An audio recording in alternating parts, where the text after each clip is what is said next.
Hey there, and welcome to the Confident Woman Podcast. I'm your host, Rachel Brooks. Join me as I sit down and chat with co-hosts, friends, and carefully curated guests and talk about all the things that empower you to become your best and most confident self.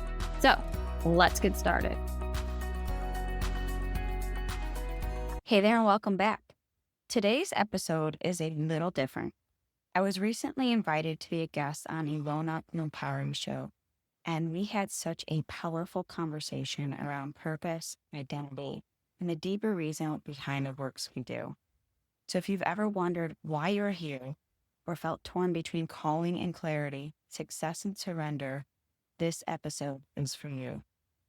We talk about what it really means to live on purpose, how to navigate the messy middle seasons, and the mindset shifts that free you to fully step into the woman you're becoming. So let's dive in. Welcome back to another show. I'm so grateful to be back with another amazing guest and conversation. And today we're going to talk about all about empowerment and becoming a better version of ourselves. And today I have the amazing honor to have Rachel Brooks here, and she helps women with confidence and become the better version of themselves so they can live their best lives. I think it's definitely an important mission. And me and Rachel have also a commonality that we both worked at the Fortune 500 company that I always mention that I worked at. So that's how we initially connected. But I'm glad to welcome you, Rachel. Thank you so much ahead of time for your time today and also the amazing information that you will share and the amazing service that you really help or create out there in the world and helping the world become a better place. Thanks so much for coming in, and let's jump right into the topic. So how do we become the better version of ourselves, so to speak, as women CEOs, as busy entrepreneurs, as busy women CEOs? Yes, well, first of all, thank you, Elona, for having me. This has just been an incredible opportunity for us to reconnect. And as you said, we've come some distance from our Fortune 500s, but how we really become our best and most confident selves is through really the repetition, right? So repetition of the daily practice from what we think to what we believe and really what we value. But it ultimately comes down to our core identity. So when we look at becoming our best and most confident self, it's the long game, right? It's a journey. It's not something that we just arrive to overnight or in a week or even a year. It's a constant evolution of constantly refining and defining, and that version will change from day in and day out. So when you think of who your best self is, think of it as today, but also the woman that you want to become in the future. So we have to align our actions, our thoughts, our words, our beliefs, and everything that ties into the daily habits, the routines that are moving those mile markers, the little needle closer to that woman that we're becoming. And it's just, as I said, a journey. The journey is constantly evolving. But when you have that focus and that mindset set on, that's the woman I want to become because that's the woman I need to be to achieve the goals that I set for myself. I love it. They called it a journey. And I also know from personal experience, I mean, the whole process of evolution, we definitely are always going to be evolving, but we can also be very intentional about that when we align where we are currently to our future vision so that we intentionally create the life that we want and go after the things that maybe we haven't gone for before because of certain reasons or certain things that might be blocking us. And that's actually my next question for you, Rachel. Based on your personal experience, but also your professional experience now with helping women, what are some of the major pain points or setbacks that hold women back from really, creating the life they love or showing up for themselves or doing the things that maybe they feel in their heart, but for some reason it's not really manifesting or they're not taking the right actions to be able to get to where they like to be? Right. And, we hear that mindset is everything, mindset is key. But I'm going to push back on that challenge and say that it is the perceived value of our self worth. And that ultimately comes down to our emotional capacity of how and what we believe that we're worthy of. Now, I assume, many of us are high achieving women and we associate our value and our perceived worth by what we can achieve, by what we produce, by what we can perform or how we perform. And those external goals are great, but when they become the refined measurement to define who we are, that's where there's that shift. So we need to really pull back the curtain and ask ourselves, why do we associate our value with what we achieve versus who we are as an individual? Because we have the inherent worth within us. So no matter what we produce, what we perform, no matter how many titles or successes we can achieve, we are still worthy of so much more. Yeah. Oh, you hit a little pain point, something that still hurts once in a while. So I love that you mentioned that.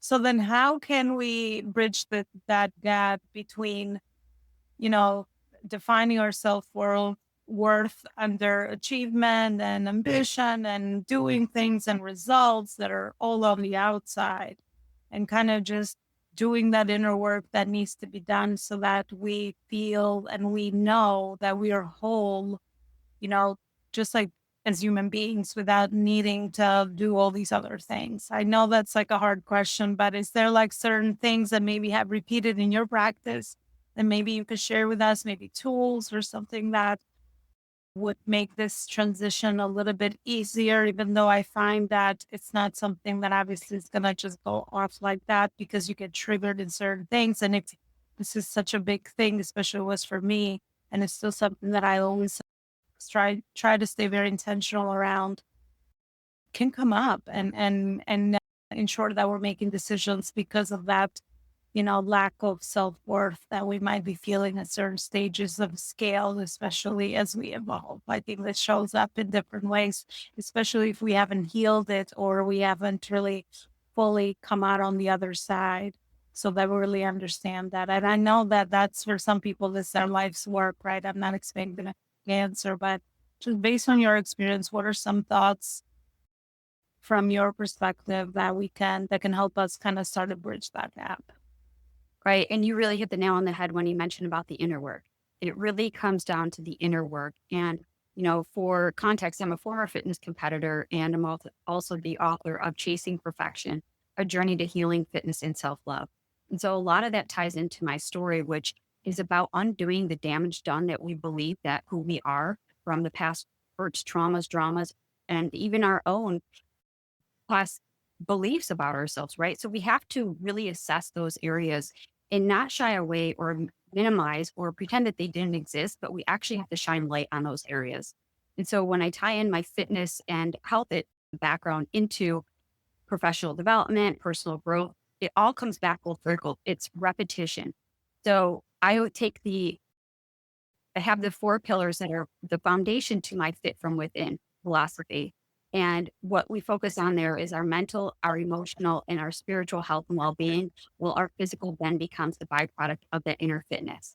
And why the physical is because that's the external. That's what we tend to see as the measure of progress and results. But when we start looking at those four pillars, we're constantly refining and sharpening those areas day in and day out. We ask ourselves, are we feeding our mind with you know, things that are encouraging us or inspiring us or allowing us to stretch and grow. From the emotional component, are we nurturing our emotional systems, our regulating our emotional nervous system?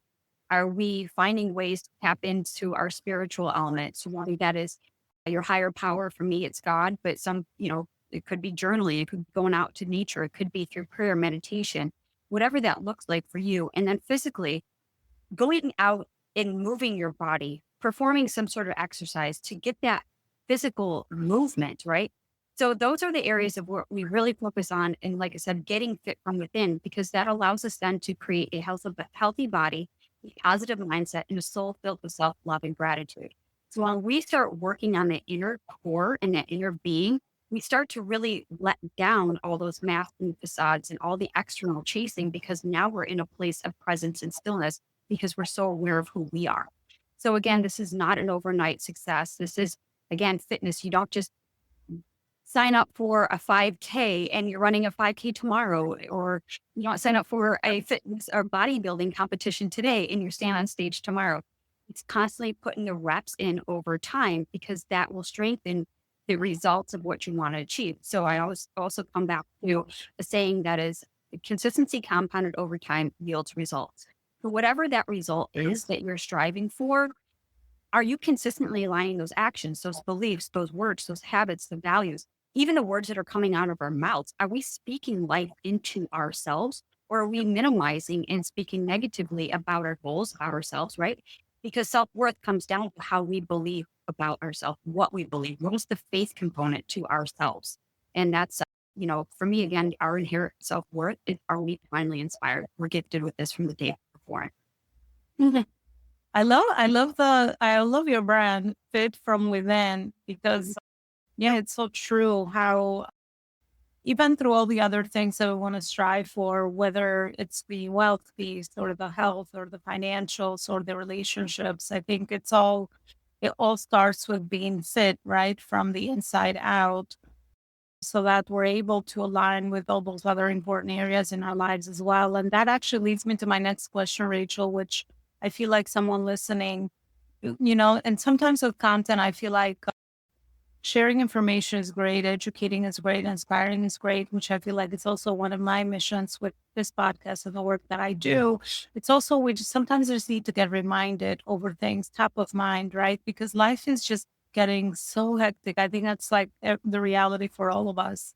But just being intentional, staying mindful, reminding ourselves that these are the things that we always kind of, should be focusing on. I think also is very helpful when it comes to content like this or any type of content that we create out there on social media or beyond other channels as well. And then leads me to my next question. What are some red flags that women start to experience so that they kind of know like, oh, well, wait a minute, let me just take a minute and realize there's something here for me to look within into so that that really starts to give them some of those tools that you're able to support. And I'll ask you more about that so they can start this journey of inner healing, so to speak, or getting, fit from within. Yeah. So a few red flags are, one, when we start to feel kind of our blood boil, right? We feel that sense of urgency, that rush inside of us that can be anxiety. It can be this angst, this constant stirring, this restlessness that we feel that we're going against the grain, like time is running out, that we're feeling the clock ticking, but we haven't produced, we haven't performed. But that's a cue to really seek internally and ask yourself, well, what are we striving for? Is this something manageable and realistic? Is it something that I'm able and capable of doing? Because, we look at, women's empowerment doesn't mean that you are a superwoman, that you can't do it all. I know that there's that whole saying that we can do anything and everything. Well, let's be realistic. We can't. We can't. And even if we try to do it all, we know how that we can't manage it, we can't sustain it, and we're trying to juggle everything, which is why we're so focused on the whole work-life balance. But work-life balance, again, is just as fleeting as chasing perfection. It's temporary. So when we're met with that anxiety, we can feel that internal angst inside of a shift.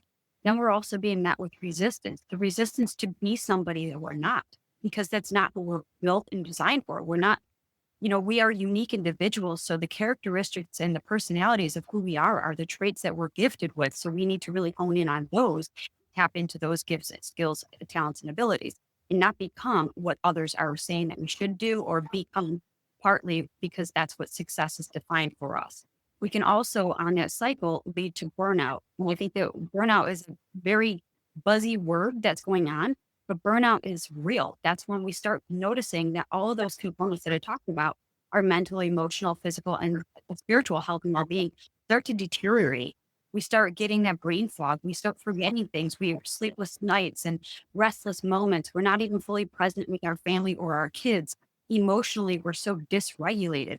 Physically, we haven't even moved out of our chair in, our office chair for hours on end, or we're barely even getting up to move our physical body. When we move that physical body, that's shifting out the emotional state. We're changing our state. We're moving the energy from the angst to try to move it into a flow. And then spiritually, are we tapping into our higher power? Is this really what we're called for? Is this really what we're here for, to do and to serve and to lead? And I think that as women, entrepreneurs, CEOs, women in business, we're in a place of service. So if we're not serving ourselves, then how can we be our best selves and serve others?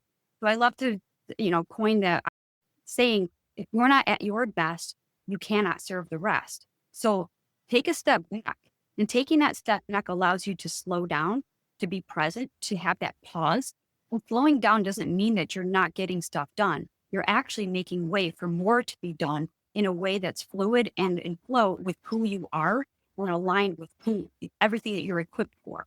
So it's just a matter of recognizing that and taking a step away from the situation, away from those circumstances to fully be present in that moment and witness this. Well, check to a lot of those red flags that you mentioned. And I think exactly as we are all here, one main thing that unites us, especially people that listen to this podcast, is growth and contribution. So, and I find that at every stage and phase of new growth, coming out of our comfort zones, we will experience some of those things as well. Because one of the things that happened to me personally is that when I realized, how to heal and how to do a lot of these things, I'm like, oh, good, I'm done now. I can in peace. But that's not how it is because life will always throw new challenges onto you, and especially as entrepreneurs and CEOs, where our job description is all about problem solving. It's very, very easy to fall in the trap of losing ourselves through the day-to-day stuff that we have to do. And I love that you mentioned that we cannot do everything. We cannot do everything that we want to do. We could do it at all different times, right? Because timing is also very important because we always have to consider the bigger purpose of the bigger things that are important to us. And what's the point if the consequence of overachieving is, I don't know, our health, like you mentioned, or our relationships, or even our sense of self-care, which you can't even function for other people as well. So yeah, I think I love how everything always connects together and it always does. So thank you so much for also kind of bringing those highlights and red flags top of mind for sure. Rachel, I'd love to hear a little bit around your purpose, some of the moments in your journey that let you here. What can you share? Yeah, so it's funny because I was just talking about this right before our call here. Is that my purpose really is to become the beacon and the guide for somebody who is just like me on that journey. So somebody who is really there to witness and empower others to know that they're not alone, to be seen, to be heard, to be known, and to know that their story matters, their voice matters, and everything that they've gone through is there to serve a purpose. So when we look at empowering women, it's like, how can we be that model? How can we lead from a place of experience? And that really is the purpose that why I'm here is because I needed me for me back then. And so this has always been a way for me to vow to give back to overcoming so many obstacles and challenges, which I very vulnerably share inside my book, Chasing Perfection. Because I think at the end of it, we're chasing something. You don't have to be a perfectionist, but we're all chasing after something. And at the end of the day, we ask ourselves, is it enough? Am I enough? Right? Because we are what we produce and perform. So we think. And that's what the high achievers do is that we're constantly achieving, achieving, achieving. And if we're constantly striving, it'll never be enough. And that's where it's so important to take care of that mental health and well being. And those four pillars that I talked about, why you can always go back to basics because that foundation is laid for you. Well, beautifully said. I love that. Yeah. I mean, I keep hearing it, right? And then for me, is I've always now grouped purpose into two pretty much channels of how we get to it is either through our own pain or Yeah. through passion. So I Yep. heard a lot of that in your story as well. Well, Rachel, again, I love this conversation. Thank you so much for sharing and all the amazing work that you're doing out there in the world. To end this conversation today, I'd love to maybe get a final message. What tweaked my curiosity is pretty much what you've written about, which is the chasing piece. So, is there like another final message that you'd like to leave our audience with when we feel like chasing is the thing that we do on autopilot and everything feels like such an urgent priority?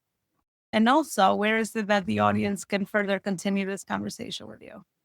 Yeah. So to leave your listeners with a final tip is that, you know what?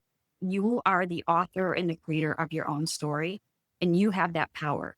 So when things don't feel like they're working out for you or in alignment, again, give yourself that break, give yourself that pause, take a step back and rewrite that narrative, rewrite the script. So I would say, you have the power to create your own story. And that was what I did. I had to own my story in order for me to refine it and then define it and then create a whole new because the person I am today is not the person who wrote that book, but also not the same person who had to go through the journey to get there. So you are a work in progress and this is a constant evolution. So again, you have the power to create your own story. So you can find me on all social media at I am Rachel Brooks. And I have a podcast that Ilona was on as well, which is the Confident Woman podcast. And of course, if you want to pick a copy of both of my books, she have sold everywhere books are sold, and also a copy of Fit from Within, which is a 60-day journal. And that really helps guide you into that accountability and setting those daily intentions and those habits to help set you up for success and however you define success for you.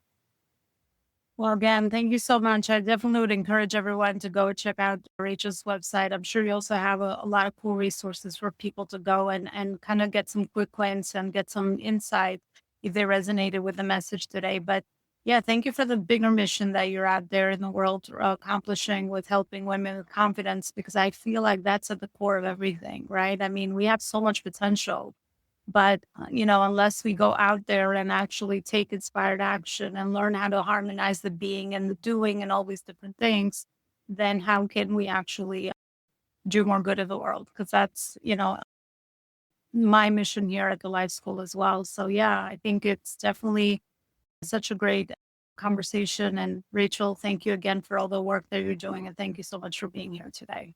Absolutely. Well, thank you for having me. If you're loving this conversation and you want to take your journey even deeper, I created the Confident Woman Starter Kit just for women like you. It's packed with tools to help you break free from self-doubt and step into unshakable confidence from the inside out. And you can go ahead and grab that at iamrachelbrooks.com/starter. Hey there. Thank you so much for joining me on today's episode of the Confident Woman podcast. If you enjoyed today's episode as much as I did, please be sure to like, subscribe, and leave us a review. Thanks again for listening.